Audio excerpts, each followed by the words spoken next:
beneen laaj bi rek monsieur le premier ministre mooy lu jëm ci li nga xam ci moo di loi bi andi coow li fan yi yëpp muy loi contre le terrorisme alors ñenn ñi rek ku ci nekk ak sa appréciation bu ñuy jàppee ne c'est une question de sécurité ñeneen ñi jàpp ne itam amul dara lu ci doon sécurité lépp politique la alors yow sa jàngat par rapport ak loolu ñëpp jàpp itam ñu féeteeg pouvoir bi jàpp ne manipulation de femmes du côté de l'opposition. loi antiterroriste amoon na mu am luñ ci yokk lu tax ñu yokk ko ci lu tax ñu yaatal dinaa wax lu tax ñu yaatal lan la ñu yaatal ak lu tax ñu yaatal ko lii wóor ba wóor mooy li ko indi mooy li amoon février ak mars ndax ñoom li ñu dund terreur la ñu dund ba kenn mu mënatul gis kenn ci ñoom ku nekk daw waaye tiit du terrorisme waaye di benn waaye boo doonee njiit lépp loo war a taxawal rek danga ci ànd ak xel boole ci tuuti xol waaye bu ma nee xol sax waruta doon yëg-yëg bu indi nga bëgg a fayu ndax loolu feeñ na tuuti ci bi muy oote symposium sur l'emploi mu ne bett nañ ma waaye du amati gaa ñi tàccu waaw da nga jàpp ne day fayantoo daf ci am man li may xalaat mooy xol bu fees ak yërëmande ndax événement yi dëgg la am na luñ ci toj waaye fukk ak ñetti bakken rot nañu te loolu Serigne Mountakha xalif bu baax bi wax na ko loolu lu rëy la dañ ko war a fay daal kon bu fekkee ne loolu am na ba noppi yow li nga war a def mooy seet lan moo waral lii lan moo waral nit yi génn xale yi génn di toj wax na man de ñaar laa ci gis. nee na xam na ko moom nee na il a. je vous ai compris ñu yaakaar ne xel dikk na. waaye ñu maa ngi ciy dellu si. xale yi toj lu ñu toj magasin bu am lekk. loolu boo ko xoolee rek xam ne xiif bokk na ci mbir. ñu toj itam lu tax ñu génn am loo naroon jëmale ko ci benn responsable de l'opposition. loolu injustice la ndax du benn yoon la am na fi amaat fi amati fi nga daal di seet ñaar yooyu benn bi xiif ñàkk looloo jëndee loo lekk moo indi je vous ai compris nañu uti ji emploi ku nekk mën a am te loolu doo ko mën a def ci at doo ko mën a def ci ñaari at politique économique bu wóor nga war a doxal soppi li ngay doxal ni ngay doxalee waaye duma ci dellu si am na lu ñu ci wax ba noppi loolu mën a am ndax moom day jaawale politique de l'emploi ak politique d'insertion des jeunes dañu wute da ngay am sa politique de l'emploi emploi bi ñëpp bokk ko mag yeeg ndaw yeeg ñëpp nga yombalal nag xale yi c'est ça le problème mais bon loolu yëpp xam-xam la mais c'est pas toujours disponible injustice mu bàyyi di bañ a doxal yoon mu bàyyi di manipuler la justice à travers certains magistrats loolu am solo jàngat yooyu la waroon a génne léegi nag mu am ay bakken yu rot looloo ci ëpp solo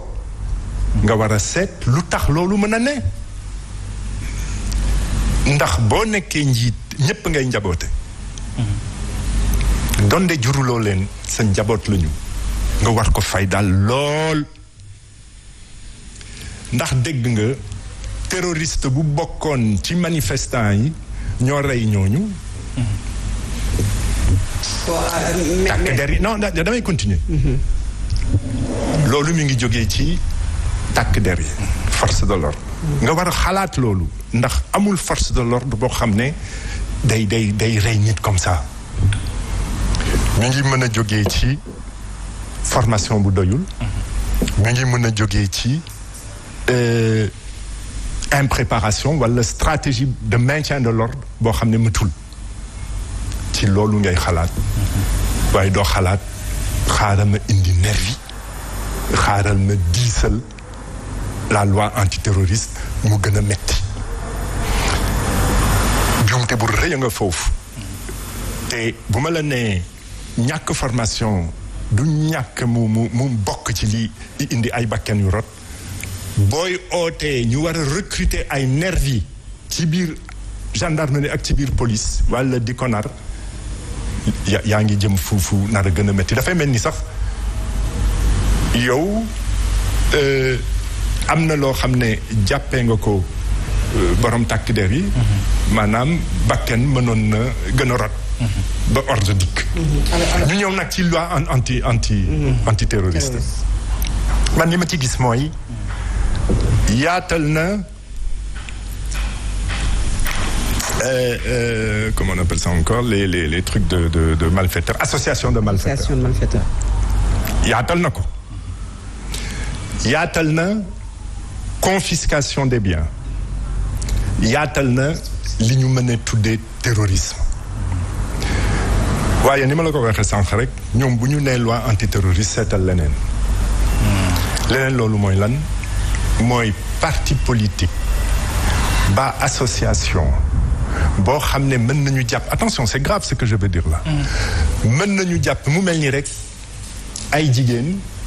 yu ñàkk ndox ne lii moom duñ ko seetaan nañu génn ci mbedd mi takk suñu foulard rouge yuuxu gouvernement Macky Sall jox ñu ndox am ci seen biir ku ne man acte la bokk romb magasin bu am ceeb sànni xeer ñu génnee saaku ceeb di daw ñu jàpp ko mu ne man acte la bokk benn bi c'est un acte de terrorisme boo ko seetee ñaareel bi association de malfaiteurs am na jigéen yëpp ak ki sànni xeer bi ñoom la ñuy jàpp mën na dem ñu tëj la ba abadan à perpétuité nangu sa alal yow ak bu fekkee ne bokk nga ci association yi doon wax nañu marche dañ lay teg à l'amende tëj la dootoo amati activité mais donc loolu c'est antiterroriste mais wala terroriste ci loolu casseur gis nga réewu démocratie bu nekk nanguwul nga jóg rek di toj et il y a des lois anti-casseurs il y a des lois anti-casseurs dafa am xoolal gilet jaune dégg nga ci bakken bu rot dégg nga ci ay condamnation à perpétuité dégg nga ci ku ñu jàpp ne ci un terroriste même bu fekkee ne terroriste la ñu jàppale ci ngay sànni xeer pendant une manifestation de gilets jaunes mais gilets jaunes lañ lay jàppee. suñu déggee le pouvoir ñoom dañu jàpp ne opposition bi ñoo bëgg a manipuler ci loi boobu nga xam ne teg nañu ko contre le terrorisme. dina am lu ñuy dund yàggul dina am lu ñuy dund waaye jàppal li ma la wax madame Ndiaye gis nga loi injuste ak injustice ñoo yem dina fi indi musiba boo xam ne ci kaw dafa mel ni rek dafa jàppoon ne mbaal mi dafa yambar dafa yaatu ñu daal di wàññi maay léegi bu ñu sànnee rek jàpp lépp c'est de la dictature qui se met en place. manipulation amu ci monsieur le premier. mais manipulation amu ci gis nga li am solo. loi bu ñuy wax ci wàllu terrorisme yéen ngeen ne opposition bi la ñuy xeex xam nga opposition bi la ñuy xeex. mais looloo am est-ce que manipulation également amu ci du code de l'opposition. looloo am. mais ce sont des articles clairs. loolu boo ko liiree. mais confiscation de biens lu koy indi ci délit mineur. condamnation de 1 mois et cetera ñu ne association de malfaiteurs bokk nga ca parce que y a eu des délits mineurs.